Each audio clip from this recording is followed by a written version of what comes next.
Hello বন্ধুরা, চলে এসেছি আবার একটা নতুন নিরামিষ রেসিপি নিয়ে। আজকে দেখাবো বেগুন পনির কী করে বানাতে হয়।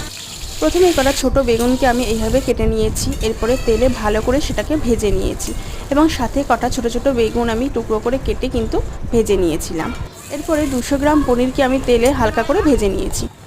তারপরে কড়াইতে তেল নিয়ে দুটো শুকনো লঙ্কা আর সামান্য রাঁধুনি ফোড়ন দিয়ে নিয়েছি এবং সাথে অ্যাড করেছি হিং আর লবণ, আর একটা টমেটোকে টুকরো করে কেটে ভালো করে লবণ হলুদ দিয়ে ভেজে নিয়েছি। আমি আগে থেকেই কিছুটা কালো সর্ষে বেটে রেখেছিলাম, তার মধ্যে জল অ্যাড করে আমি ছাঁকনি দিয়ে ছেঁকে সেই জলটা আমি ঢেলে দিয়েছি কড়াইতে। এরপরে বেগুনগুলোকে তার মধ্যে দিয়ে লবণ হলুদ আর কাঁচা লঙ্কা অ্যাড করে ভালো করে ফুটতে দিয়েছি এবং তার মধ্যে পনিরগুলোকে দিয়ে ভালো করে ফোটানোর পরে শেষে অ্যাড করেছি বেশ অনেকটা পরিমাণে পোস্ত বাটা। পোস্তটা দিয়ে কিন্তু অল্প পরিমাণেই ফোটাতে হবে এবং ওপর দিয়ে কাঁচা সর্ষের তেল ছড়িয়ে দিয়ে পরিবেশন করতে হবে গরম